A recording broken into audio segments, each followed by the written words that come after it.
Hello everyone. आज आपण पाय व डोके हा टॉपिक पाहणार आहोत आणि मी तुम्हाला 100% गॅरंटी देते की यामध्ये तुम्हाला या टॉपिकवरचा प्रत्येक प्रश्न प्रत्येक डाऊट हा क्लिअर होणारच. आणि याच्यामध्ये आपल्याला कुठलीही स्टेप लॉंग स्टेप अजिबात वापरायची नाहीये. ह्या टॉपिक वरती मी प्रत्येक प्रश्न हा ट्रिक नुसार सांगणार आहे, प्रत्येक प्रश्न ट्रिक नुसार. आणि याचा सगळ्यात मोठा फायदा हा आहे की आपण याच्यामध्ये वेळ वाचवतो आणि परीक्षेच्या दृष्टिकोनातून वेळेचं भान असणं हे फार गरजेचं आहे. तर आपल्याला वेळ वाचवायचा आहे आणि ट्रिक नुसार सोडून प्रत्येक प्रश्न हा सॉल्व्ह करायचा आहे. चला एक एक प्रश्न व्यवस्थित समजून घेऊ. यातील आपण पहिला प्रश्न पाहतोय. एका शेतात काही कोंबड्या व काही गायी आहेत. त्यांच्या पायांची संख्या आहे 230 व डोक्यांची संख्या आहे 70. तर शेतात गायी किती आहेत? खूप सोपा प्रश्न आहे, समजून घ्या. इथे प्रश्नामध्ये काय सांगितलेलं आहे की कोंबड्या आणि गायी यांच्या डोक्यांची संख्या आहे 70. डोक्यांची संख्या 70 म्हणजे काय? त्यांची दोघांची मिळून संख्या ही 70 आहे आणि त्यांच्या पायांची संख्या आहे 230. थोडक्यात आपल्याला त्यांच्या पायाच्या संख्येवरून ते किती कोंबड्या आहेत आणि किती गाय आहेत ते काढायचं आहे. तर लक्षात घ्या, याचं उत्तर आपण ट्रिकनुसार काढू. आता अशा प्रश्नामध्ये नेहमी नेहमी लक्षात ठेवा, काय म्हटले मी, नेहमी काय करायचं, जी पायाची संख्या दिलेली आहे ती उचलायची. किती दिलेली आहे आपल्याला? 230. त्याला सरळ 2 ने भाग द्यायचं. प्रत्येक वेळेस 2 ने भाग द्यायचं. किंवा ज्या वेळेस आपल्याला पायांची संख्या दिलेली आहे, डोक्यांची संख्या दिलेली आहे, आपल्याला किती गायी किती कोंबड्या किंवा किती प्राणी किती आहे हे जर काढायचं असेल तर सरळ आपल्याला पायाची संख्या उचलायची आणि 2 ने भाग द्यायचा. आता याला आपण भाग देऊ. बे एक बे, पुन्हा बे एक बे. आता एक उरला, इथे बे पंचे 10, इथं आपल्याला मिळाले 115. चला आपण याला इथे बाजूला लिहून टाकू. आता काय करायचं, दोघांची किती कोंबड्या आणि गायी मिळून किती आहेत? 70 आहेत. ते याच्यातून वजा करायचे. लक्षात घ्या, आता याच्यातून आपण इथे हे वजा केले. आपल्याला इथे उत्तर मिळालेलं आहे 45 आणि हेच आपलं उत्तर आलेलं आहे. बघा किती सोपी पद्धत आहे. बस एक गोष्ट इथे लक्षात ठेवा, जे पण आपल्याला इथे उत्तर मिळालेलं आहे ते 4 पाय असलेल्या प्राण्याचं उत्तर आहे. लक्षात ठेवा, 4 पाय. इथं आहे कोंबड्या आणि इथे आहे, कुठं गेल्या या, गायी. आता गायचे पाय आहेत 4 आणि कोंबड्याचे पाय आहे 2. तर हे उत्तर असेल 4 पाय प्राणी असणाऱ्याचं उत्तर. म्हणजे गायी किती आहे? 45 आहेत. ही जी ट्रिक आहे ही खूप सोपी ट्रिक आहे. सरळ काय केलं आपण, पायांची संख्या घेतली, त्याला 2 ने भाग दिला, जो उत्तर आला त्यातून दोघांची जी संख्या आहे ती मायनस केली आणि जे आपल्याला फायनल उत्तर मिळालेलं आहे ते कोणाचं आहे? 4 पाय असणाऱ्या प्राण्यांचं असेल. नेहमी प्रत्येक वेळेस अशा प्रश्नामध्ये केलं तर आपल्याला लगेच आपल्याला उत्तर मिळून जाईल आणि परीक्षेमध्ये याचा खूप सारा आपल्याला फायदा होऊ शकतो. लक्षात ठेवा. आता याच्यातला जो दुसरा प्रश्न आहे सेम याच्यासारखा घेऊ, जेणेकरून याच्यात जर काही डाऊट असेल तर त्याच्यामध्ये तो तुमचा क्लिअर होऊन जाईल. आता याच्यातलाच आपण दुसरा प्रश्न पाहतोय. जो पहिला प्रश्न घेतला सेम तसाच दुसरा प्रश्न आहे, कारण की पहिल्या प्रश्नामध्ये जर कोणाला काही डाऊट राहिला असेल तर याच्यामध्ये आपला क्लिअर होऊन जाईल. आता दुसरा प्रश्न काय आपला, की ससे व मोर मिळून 18 आहेत. त्यांच्या पायांची संख्या 52 आहे. तर मोर सशांपेक्षा कितीने कमी अथवा अधिक आहे? थोडक्यात आपल्याला मोर आणि ससे मिळून 18 दिलेले आहेत, त्यांची पायांची संख्या 52 दिलेली आहे. म्हणजे आपल्याला याच्यामध्ये किती ससे आणि किती मोर पहिले हे काढावं लागेल, तेव्हा तर कळेल की जे मोर आहेत ते सशापेक्षा जास्त आहेत की कमी आहेत. मग आपली ट्रिक काय आहे, सरळ आपल्याला जर अशी पायांची संख्या दिलेली असेल आणि प्राण्यांची संख्या काढायची असेल तर काय करणार आपण, सरळ पायांची संख्या उचलणार. त्यांच्या पायांची संख्या किती दिली आहे? 52. चला 52 घेऊन टाकले. त्याला आपल्या ट्रिकनुसार काय करायचं आहे? 2 ने भाग द्यायचं. याला आपण 2 ने भाग देणार. बघा, बे दुने 4, एक उरला बे सगुण 12. आता इथे हे जे 26 आलेले आहेत ते आपण लिहून टाकणार आणि दोन्ही मिळून प्राणी किती आहेत? 18 आहेत. तर ते 18 आपण याच्यातून मायनस करणार. बघा, इथून 16 मधून 8 गेले, इथे 8, इथे 0. आता मी पहिले पण सांगितलं, जे उत्तर आपल्याला येतं ते 4 पाय असणाऱ्या प्राण्यांचं असतं. आता ससे आणि मोर, सशाला पाय आहेत 4 आणि मोरला आहे 2. मग हे कोण आहे? तर ससे आहेत. 8 काय आहे? तर ससे आहेत. जर दोन्ही मिळून 18 असतील आणि 18 पैकी 8 जर ससे असतील तर खाली किती उरले? 10 उरले. तर ते 10 कोण राहील? मोर राहील. म्हणजे आपल्याला प्रश्न काय विचारलेला आहे बघा, आपण इथे बघू. सशापेक्षा मोर हे जास्त आहे. कितीने जास्त आहे? 2 ने जास्त आहे. म्हणजे आपलं इथे 4 नंबरचं जे आहे ते करेक्ट राहील.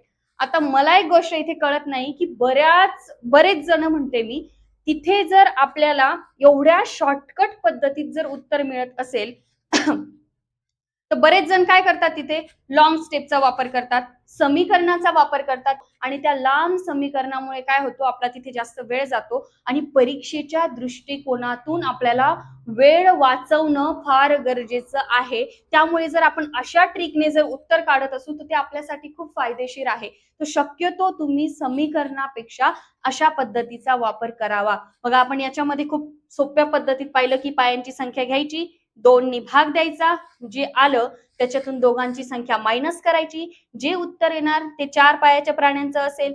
समजा आता 18 पैकी हे जर 8 ससे आहेत तर उरले किती खाली? 10, म्हणजे 10 मोर आलेत. म्हणून आपलं करेक्ट उत्तर काय आलं? 2 ने जास्त. किती सोपं आहे. पाहिलं तर आपण याच्यावर जर परफेक्ट प्रॅक्टिस केली तर तोंडी सुद्धा काढू शकतो. मग आपण आता वेगळ्या प्रकारचे अजून काही प्रश्न पाहू लगेच. प्रश्न तिसरा आता आपण बघतोय पुढचा, जो आता आपण दुसरा घेतला सेम त्याच्यासारखा आहे, बस थोडाफार चेंज आहे. एक व्यक्ती काही कबूतर आणि काही कुत्रे पाळतो. त्या सर्वांचे मिळून 90 डोके आहे आणि 220 पाय आहेत. तर कबुतरांची संख्या किती? आपली तीच ट्रिक आहे. सरळ अशा प्रश्नामध्ये आपल्याला 2 प्राणी दिलेले आहे, परंतु दोघांची संख्या आहे 90, परंतु किती कोणते प्राणी आहेत ते आपल्याला माहित नाहीये. म्हणून आपल्याला पाय आणि डोके दिलेले आहेत, त्यावरून आपल्याला प्राण्यांची संख्या काढायची आहे. सरळ आपली ट्रिक काय आहे? पाय किती दिलेले आहेत? सरळ जेवढे पाय दिलेत ते पाय उचलायचे. 220 पाय आणि आपल्या ट्रिक नुसार 2 ने भाग द्यायचा. बेक बे बेक बे हा दिला 0. किती आले? 110 आले. डोके किती आहेत? पायाला 2 ने भाग देऊन येणाऱ्या उत्तरामधून हे डोके मायनस करायचे. किती मिळालं आपल्याला इथे? 0, 9, 10, 11. इथे मिळालं आपल्याला 20. आता हे जे 20 आहे, मी पहिले पण सांगितलं की अशा ट्रिक मध्ये जे उत्तर आपल्याला मिळतं ते दोन्ही प्राण्यामध्ये 4 पाय कोणाचे आहे? कबुतराला आहे 2 पाय, कुत्र्याला आहे 4 पाय. मग हे 20 जे आहेत हे 20 कुत्रे आहेत. म्हणजे दोन्ही मिळून जर 90 असतील, 90 मधून 20 जर कुत्रे आहे तर खाली किती राहिले? 70 राहिले. तर ते 70 झाले कबूतर. बघा किती सोपं आहे. आपल्या ट्रिक नुसार आपण उत्तर काढलं आणि दोन्ही मिळून 90 आहे. 90 मधून 20 हे कुत्रे आहेत, कारण 4 पाय आहेत आणि जर 20 त्याच्यातून गेले तर खाली उरले 70, म्हणजे 70 कोण आहेत? कबूतर आहेत. एवढ्या सोप्या ट्रिकने आपण हे सोडवलं. चला आता आपण पुढचे अजून वेगवेगळे एक्झाम्पल पाहू. प्रश्न चौथा आता आपण पाहतोय. एका प्राणी संग्रहालयात काही हरिण आणि काही बदके आहेत. जर त्यांची डोके 120 आहे आणि पाय 360 आहे तर हरिण किती आहेत? चला आपल्या ट्रिक नुसार जाऊ. सरळ सोपं पाय घ्यायचे. किती आहेत? 360. आपली ट्रिक आहे 2 ने भाग द्यायचा. बे 1 बे 3 मधून 2 गेला 1, बे 8 16 हा 0, इथे आले इथे 180. किती सोपं आहे. 2 ने भाग दिला, जे उत्तर आलं त्याच्यातून हे डोके मायनस करायचे. हे डोके मायनस केल्यानंतर किती येईल? इथे 60. म्हणजे आपलं इथे उत्तर आलेलं आहे 60 आणि 60 काय आहे? 4 पाय असलेल्या प्राण्याचं उत्तर. आता हरिणला 4 पाय आहे, म्हणजेच आपल्याला प्रश्नामध्ये काय विचारलेलं आहे? हरिणच विचारलेलं आहे, जे आपल्याला इथे उत्तर मिळालं 60. समजा आपल्याला इथे जर विचारलं असतं बदके, तर आपण काय केलं असतं? दोन्ही मिळून 120 आहे. 120 पैकी जर 60 हरिण असतील तर खाली 60 कोण उरणार? बदके उरणार. बरोबर की नाही? म्हणजे एवढं सोपं आहे. एवढ्या सोप्या ट्रिकने आपण असे प्रश्न सोडू शकतो. आता माझ्या तरी मते एवढ्या प्रश्नानुसार तुमची भरपूर प्रॅक्टिस झाली असेल. अशा प्रश्नामध्ये सरळ पायांची संख्या घ्यायची, 2 ने भाग द्यायचा, जे उत्तर येणार त्याच्यातून डोके मायनस करायची. बस एवढं सोपं आहे. पुढचा प्रश्न आपण काय करू? लगेच समजून घेऊ. बघा, आतापर्यंत आपण प्राण्यांचं पाहिलं. आता सेम तोच प्रश्न आहे, फक्त इथे आपल्याला उदाहरणामध्ये गाड्या दिलेल्या आहेत. सेम तोच आहे, लक्षात घ्या. एका पार्किंग मध्ये काही दुचाकी म्हणजे 2 चाकी असणारी गाडी आणि काही 4 चाकी म्हणजे 4 चाकं असणारी गाडी उभ्या आहेत. एकूण गाड्यांची संख्या 60 असून त्यांच्या चाकांची संख्या 80 आहे, तर दुचाकींची संख्या किती? सेम तोच प्रश्न आहे. डोके आणि पायांची संख्या. आता यांचे पाय म्हणजे यांची चाकं झाली, बरोबर आहे. मग यांची चाकांची संख्या किती? 180. त्याला आपल्या ट्रिकनुसार आपण 2 ने भाग देतो. 2×18 हा 0 इथे घेतला. आलेलं जे आहे त्याच्यातून एकूण जे प्राण्यांची संख्या असते ते मायनस करतो. आता प्राणी म्हणजे इथं काय आहे? एकूण गाड्यांची संख्या किती आहे? 60 आहे. ती 60 आपण याच्यातून जर मायनस केली तर किती राहील? 30 राहील. आणि आपलं येणारं उत्तर हे 4 पाय 4 चाक यानुसार राहील. 4 चाकी कोणते आहे? ते 4 चाकींचं आपलं याच्यामधून मायनस करावं लागेल. म्हणजे हे जे 30 आहे हे 4 चाकी असणाऱ्याचं उत्तर आहे. मग जर 4 चाकी 30 असतील आणि दोन्ही मिळून 60 असतील तर दुचाकी किती? 60 पैकी 30 4 चाकी आणि खाली किती उरतात? 30. म्हणजेच आपले दुचाकी सुद्धा 30च येणार आणि 4 चाकी सुद्धा 30च येणार. परंतु आपलं दुचाकींचं इथं उत्तर काय आहे? 30 आहे. बघा एवढा सोपा प्रश्न आहे. आता आपण इथून पुढे थोड्या वेगळ्या प्रकारचे प्रश्न पाहणार आहोत आणि ते खूप महत्वाचे प्रश्न आहेत. चला आपण ते सुद्धा आता एक एक व्यवस्थित समजून घेऊ. आता आपण पुढचा प्रश्न बघतोय. आपली जी ट्रिक आहे तीच ट्रिक वापरायची आहे. प्रश्न पण तसाच आहे, बस थोडासा चेंज त्यांनी केलेला आहे. जरी त्यांनी थोडासा चेंज केलेला असेल तरी पण आपली ट्रिक तीच आहे. लक्षात घ्या प्रश्न काय? मगरी व बदकांच्या एकूण डोक्यांची संख्या 18 असून पायांची संख्या ही डोक्यांच्या संख्येपेक्षा 28 ने जास्त असेल तर बदक किती? तोच प्रश्न आहे. व्यवस्थित लक्षात घ्या. बस नॉर्मल थोडाफार चेंज आहे. आपल्याला ट्रिक नुसार सगळ्यात पहिले कशाची आवश्यकता आहे? पायांची आहे. तर याच्यामध्ये पाय दिलेले नाहीयेत. मग काय करायचं? पायांची जी संख्या आहे ती पहिले काढून घ्यायची. कशी काढायची बघा. पायांची संख्या एवढ्या वाक्यामधून आपल्याला पायांची संख्या मिळून जाईल. काय आहे? डोक्यांच्या संख्येपेक्षा, म्हणजे ही आहे डोक्यांची संख्या. डोक्यांच्या संख्येपेक्षा 28 ने जास्त आहे. म्हणजे ही डोक्याची संख्या हिच्यापेक्षा 28 ने जास्त आहे. जे आपल्याला इथं उत्तर मिळणार ते आहे आपली पायांची संख्या. लक्षात घ्या, मी इथे काय केलं? डोक्याच्या संख्येपेक्षा म्हणजे डोक्याची किंमत घेऊन टाकली. 28 ने जास्त आहे ते घेऊन टाकले तर आपल्याला मिळाली पायाची संख्या. आता जर पायांची संख्या माहितीये, डोक्याची संख्या माहितीये, तर आपली ट्रिक वापरायची आणि उत्तर काढायचं. आता आपली ट्रिक आहे की पायांची जी संख्या आहे ती घेऊन टाकायची आणि तिला काय करायचं? 2 ने भाग द्यायचा. 2 दुने 4, 2 त्रिक 6. आपल्याला उत्तर किती मिळालं? 23 मिळालं. मग आपण काय करतो? त्याच्यातून डोक्याची जी संख्या आहे ती मायनस करतो. म्हणजे 18 आपल्याला याच्यातून मायनस करावं लागेल. 18 जर याच्यातून मायनस केले तर किती राहील? 5 राहील. आणि जे उत्तर येतं ते 4 पाय असणाऱ्या प्राण्यांचं असतं. मग इथे मगर आहे, बदक आहे. म्हणजे काय की हे जे 5 आहेत त्या मगरी आहेत. परंतु आपल्याला प्रश्नामध्ये काय विचारलं? बदक किती? जर दोन्ही मिळून डोक्यांची संख्या म्हणजे दोघांची संख्या आहे, तर दोन्ही मिळून जर 18 आहेत, 18 पैकी 5 मगर, तर 18 मधून जर 5 मगरी असतील तर खाली किती उरतात? 13 उरतात. म्हणजे 13 हे काय राहील? बदक राहील. बघा आपली ट्रिक ह्या प्रश्नाला सुद्धा आली. म्हणजे बरेच असे प्रश्न आहे पाय आणि डोक्याचे, तिथे आपली ही ट्रिक येते आणि ही ट्रिक वापरून आपण काय करू शकतो की वेळ वाचू शकतो आणि काही सेकंड मध्ये उत्तर काढू शकतो. बघा इथं आता एक नॉर्मल थोडासा चेंज होता तो आपण इथे करून घेतला. म्हणजे प्रश्नामध्येच आपण जर व्यवस्थित समजून घेतलं तर त्याच्यानुसार आपण उत्तर काढू शकतो. आता याच्यापेक्षा थोडं वेगवेगळे प्रश्न आहेत अजून 3-4 बाकी, तेवढे आपण व्यवस्थित समजून घेऊ म्हणजे तुम्हाला पाय आणि डोके याच्यावरती काही डाऊट राहणार नाही. बघा आता आपण पुढचा प्रश्न पाहतोय आणि हा जो प्रश्न आहे तो प्रश्न खूप इंटरेस्टिंग आहे, युनिक आहे. कारण की या प्रश्नामध्ये ना पायांची संख्या दिलेली आहे ना डोक्यांची संख्या दिलेली आहे. सरळ आपल्याला विचारलेलं आहे की गायींची एकूण संख्या किती. चला आता प्रश्न व्यवस्थित समजून घेऊ. गुराखी आणि गायी यांच्या पायांची एकूण संख्या ही त्यांच्या डोक्यांच्या संख्येच्या दुप्पटीपेक्षा 62 ने जास्त आहे, तर गायींची एकूण संख्या किती? आता मी सरळ सोपं याचं उत्तर कसं काढायचं ट्रिकनुसार ते डायरेक्ट सांगून देते आणि याचं उत्तर असंच का काढलं ते सुद्धा एक्सप्लेन करते. पहिले व्यवस्थित समजून घ्या.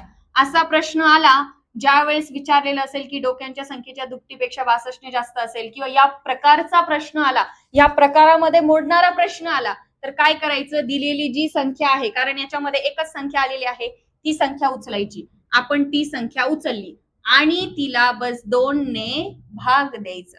बघा, 2 × 6 बेक बे, आपल्याला उत्तर फायनल मिळालेलं आहे. किती सोपं आहे, काही म्हणजे 1 सेकंदाच्या आत आपल्याला इथे उत्तर मिळालेलं. तर गायींची एकूण संख्या किती आहे, 31 आहे. असंच का केलं, तर याचं कारण पण तुम्हाला सांगून देते की गुराखी आणि गाई, आता एक नॉर्मल आणि साहजिक गोष्ट आहे की एक डोकं असेल तर पायांची संख्या ही दुप्पट असेल, बरोबर आहे.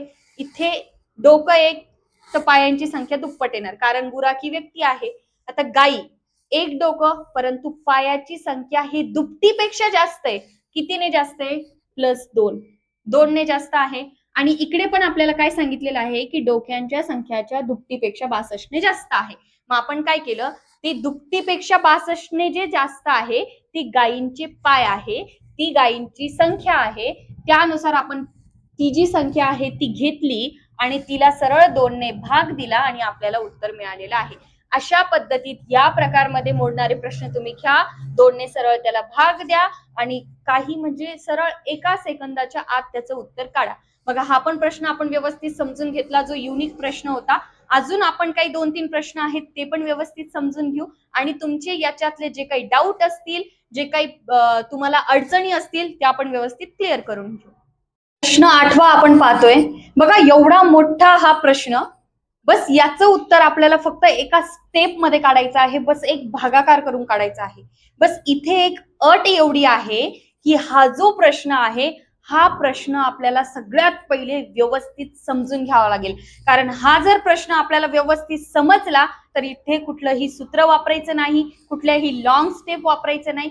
इथे आपल्याला फक्त एक छोटासा भागाकार करायचा आहे, एक छोटीशी स्टेप करायची आहे आणि एवढ्या मोठ्या प्रश्नाचं उत्तर शॉर्टकट मध्ये काढायचं आहे. आता आपण व्यवस्थित प्रश्न हा समजून घेऊ. बघा, प्रश्न काय सांगतोय की काही घोडे आणि तेवढीच माणसे प्रवास करत आहेत. अर्धी माणसे घोड्यांवर बसून जात आहेत आणि अर्धी माणसे पायी चालत आहेत. जर जमिनीवर एकूण 70 पाय चालताना दिसत असतील तर एकूण घोडे किती? प्रश्न जर समजून घेतला तर खूप सोपा प्रश्न आहे आणि नाही समजून घेतला तर तेवढा मोठा अवघड वाटेल. चला आपण प्रश्न व्यवस्थित समजून घेऊ. पहिल्या लाईन मध्येच एक वाक्य स्पष्ट क्लिअर झालेलं आहे की काही घोडे आणि तेवढीच माणसे प्रवास करत आहेत. म्हणजे काय की जेवढी घोडे आहेत तेवढीच माणसे आहेत. बस पुढे 1-2 लाईन जे त्यांनी ऍड केलेल्या आहेत त्या फक्त कन्फ्यूज करण्यासाठी आहेत. लक्षात घ्या, जेवढी घोडे आहेत तेवढीच माणसे आहेत. आता मेन प्रश्न काय की आपल्याला याच्यामध्ये एकूण घोडे किती ते काढायचं आहे. चला आता आपण व्यवस्थित समजून घेऊ. आता इथे काय सांगितलेलं आहे की ते प्रवास करत आहेत, त्यामध्ये अर्धी माणसे ही काय करतायत. आता समजा प्रश्नाचा अर्थ समजून घ्या की घोडे आणि माणसे हे संख्या यांची, समजा आता इकडे 50 घोडे आहेत तर माणसे पण 50 आहेत. जेवढी माणसे तेवढीच घोडे, जेवढी घोडे तेवढीच माणसे, हे पहिले तुम्ही क्लिअर ठेवा. त्यानंतर समजा हे प्रवास करत आहेत, प्रवास करताना समजा अर्धी माणसे काही थकली, ती अर्धी माणसे घोड्यावर बसली. म्हणजे काय आहे, आता रस्त्यावरती आहेत अर्धी माणसे आणि कोण आहेत, घोडे आहेत. लक्षात घ्या, आता आपल्याला एकूण घोडे काढायचे आहेत. आता घोड्याचे पाय किती असतात, 4 असतात. म्हणजे एकूण जमिनीवर किती पाय दिसतायत, 70 पाय दिसतायत. तर त्यानुसार आपण बघा कसं उत्तर काढणार. घोड्याचे पाय किती आहे, 4 आहेत आणि अर्धी माणसे, आता आपल्याला पूर्ण माणसं किती तेच माहित नाहीये, त्यानुसार अर्धी माणसेचा नंबर कसा घ्यायचा. तर समजा एका माणसाला जर 2 पाय आहेत, तर समजा आपल्याला अर्धी माणसेचा आकडा माहित नाहीये, तर आपण 1 पायनुसार फक्त गृहीत धरू शकतो अर्धी माणसे म्हणून. म्हणून आपण समजा 1 पाय म्हणून गृहीत धरला, फक्त गृहीत धरला. हा 1 पाय म्हणजे अर्धी माणसे धरू आणि घोड्याचे 4 पाय असे आपण मिळून धरले याला 5. आणि जमिनीवर एकूण किती पाय चालताना दिसतायत, 70. समजा आपण ह्या 70ला ह्या 5ने जर भाग दिला तर काय होईल, 70चे असे 5 5 5 5 5 तुकडे होतील. किती तुकडे होतील बघा, 5 × 5, इथे किती उरला 2, 5 × 24. बघा, आपल्याला इथे उत्तर मिळालेलं आहे 14. आता हे जे 14 आलेले आहेत तेवढेच आपले एकूण घोडे आहेत. कारण लक्षात घ्या, आपण याच्यामध्ये 4 घोड्यांचे 4 पाय लावलेले आहेत आणि त्या 4 पायवरून आपल्याला इथे हे लक्षात येईल की आपण जेवढे पण त्याचे 14 तुकडे केलेत याचा अर्थ एकूण घोडे किती आहेत 14 आहेत. थोडक्यात जर हा प्रश्न मी एवढा एक्सप्लेन केला, पण थोडक्यात जर सांगायचं म्हटलं तर याचं उत्तर कसं काढायचं बघा. जमिनीवर एकूण पाय किती आहे 70 आहे आणि घोड्याचे किती आहेत 4 आणि अर्धे माणसानुसार घेतला 1, टोटल झाले 5. 5नी जर 70ला भाग दिला तर आपल्याला उत्तर मिळालेलं आहे 14. बघा एवढा सोपा प्रश्न होता, आपण हा समजून घेतलेला आहे. एक्सप्लेनेशन मी डीप केलं, मात्र उत्तर आपल्याला याचं काही सेकंड मध्येच काढायचं आहे, एवढं लक्षात ठेवा. आता आपण काय करू, अजून याच्यामध्ये हार्डली हार्ड 2 प्रश्न बाकी आहेत. 2 प्रश्न जे आहेत ते पण खूप महत्वाचे आहेत, ते आपण एकदम व्यवस्थित समजावून घेऊ आणि ते प्रश्न थोडे हार्ड जरी वाटत असतील त्याला आपण एकदम सोपं करून घेऊ. पुढचा प्रश्न आपण बघतोय 9वा प्रश्न. आपण व्यवस्थित समजून घेऊ आणि एकदम सोप्या पद्धतीत त्याचं उत्तर काढू. प्रश्न काय आहे बघा, हरीकडे जेवढ्या मेंढ्या आहेत त्याच्या दुप्पट कोंबड्या आहेत आणि त्या सर्वांचे एकूण पाय 96 आहेत, तर हरी जवळील एकूण कोंबड्या किती? प्रश्न आपण हा वाचलेला आहे, आता व्यवस्थित समजून घेऊ. आणि या अगोदर जसं आपण एकाच स्टेप मध्ये उत्तर काढलं, सेम याचं उत्तर पण एकाच स्टेप मध्ये काढू. पण अट काय आहे, आपल्याला प्रश्न हा व्यवस्थित समजून घ्यायचा आहे. आता लक्षात घ्या, हरी जो आहे त्याच्याकडे मेंढ्या पण आहेत, याच्यावरून मेंढ्या लक्षात ठेवा, आणि कोंबड्या पण आहेत. आता कोंबड्या आणि मेंढ्या यांच्या पायांची संख्या दिलेली आहे 96, हे तर कळलं. आता काय आहे की ह्या मेंढ्यांचे पाय आहेत 4 आणि कोंबड्यांचे पाय आहेत 2. आता याचं उत्तर आपल्याला ट्रिक नुसार सोप्या पद्धतीत काढायचं आहे. त्या पहिले ही स्टेप आपल्याला समजून घ्यावं लागेल. आता इथे काय लक्षात घ्या, समजा एक मेंढी असेल तर कोंबडी किती राहील 2 राहील. समजा 2 मेंढ्या असतील तर कोंबड्या त्याच्या दुप्पट म्हणजे किती राहील 4 राहील. समजा मेंढ्या 3 असतील तर कोंबड्या किती राहील 3 दुने 6 राहील. एक गोष्ट लक्षात आली की जेवढ्या मेंढ्या आहेत त्याच्या दुप्पट कोंबड्या आहेत. आता समजा यांच्या पायांची संख्या याच्या बाजूला आपण लिहून टाकू. आता एक मेंढीचे पाय किती राहील 4, 2 मेंढींचे पाय 4 दुने 8 आणि 3 मेंढ्यांचे पाय किती राहील 4 दुने 8 12. आता समजा 2 कोंबड्या आहेत आणि एका कोंबडीला 2 पाय, तर 2 कोंबडींचे पाय किती राहील इथे 4, 4 कोंबड्यांचे पाय किती राहील 8 आणि 6 कोंबड्यांचे पाय किती राहील 12. आता ह्या गोष्टीत तुम्ही लक्षात घ्या की ही जी पायांची संख्या आहे ही मेंढ्यापासून कोंबड्या दुप्पट असल्या कारणाने सारख्याच आहे. त्यामुळे आपल्याला इथे काय करायचं आहे, जे 96 आहे त्या 96चे 2 ठिकाणी सारखेच भाग करायचे आहेत. का? कारण यांच्या पायांची संख्या दोन्हीकडे पण सारखी डिवाइड होत आहे, ही गोष्ट लक्षात घ्या. आता या 96ला जर आपल्याला सारख्याच ठिकाणी डिवाइड करायचं असेल तर आपण सरळ याला 2 ने भाग देऊ. बघा, बेचोक 8, 1 उरला, 2 8 16 म्हणजे काय 48 कोंबड्या किंवा मेंढ्या धरू आणि 48 इकडे काय येईल, इकडे येईल 48 या कोंबड्या. हे लक्षात आलं का डिवाइड केलं, कारण पायांची संख्या ही सारखी येत आहे. आता आपल्याला सरळ प्रश्नामध्ये काय विचारलेलं आहे, कोंबड्या किती. आता जर हे मेंढ्यांचे किंवा कोंबड्यांचे पाय आपल्याला आलेले आहेत तर आपण याला काय करू, कोंबड्यांचे जे पाय आहे 48 आहे, कोंबड्याचे पाय किती, एक कोंबडीचे पाय किती असतात 2, मग 48ला 2 ने भाग देऊ, 2 2 4 बेचोक 8, उत्तर मिळालेलं आहे 24. आता ह्या सगळा जर फॉर्मॅट समजलेला असेल तर याची शॉर्ट ट्रिक सोपी पद्धत समजून सांगते. बघा इथे आपल्याला काय करायचं आहे, लक्षात घ्या, सोपी पद्धत. एकूण पाय दिलेले आहे आणि प्राण्यांची संख्या ही कशी दिलेली आहे, दुप्पट आहे. अशा वेळेस काय करायचं, सरळ जे पाय सांगितलेले आहेत ते घ्यायचे. चलो समजा आपण ते पाय घेतले इथे 96, त्याला द्यायचा 2 ने भाग, कारण विचारलेला आहे दुप्पट. लक्षात ठेवा, सरळ एवढे कुटाने करत बसल्यापेक्षा 2 ने भाग द्यायचा. 2 ने भाग दिला, बेचोक 8, 1 उरला, 2 8 16. आता जे आपल्याला इथे उत्तर मिळणार, आता इथे उत्तर काय आलं 48, त्याला भाग द्यायचा. आपल्याला प्रश्नात काय विचारलेला आहे, त्या प्राण्याच्या पायानुसार. आता इथे काय विचारलं, कोंबड्या विचारलं ना, कोंबडीला किती पाय आहेत 2, म्हणून 2 ने भाग द्यायचा.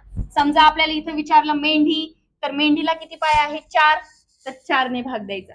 म्हणजे प्राणी जो विचारलेला आहे त्याचे जेवढे पाय येत आहे त्याने त्याला भाग द्यायचा. एवढी सोपी पद्धत आहे, उत्तर मिळून जाईल. बघा इकडे 2 2 4 बेचोक 8, मिळालं की नाही 24. म्हणजे आपलं काय आहे, इथे उत्तर आलेलं आहे कोंबड्या किती आहेत, 24 आहे. म्हणजे एवढी सोपी स्टेप आहे की पाय घ्यायचे, त्याला 2 ने भाग द्यायचं, पण इथे दुप्पट यायला पाहिजे.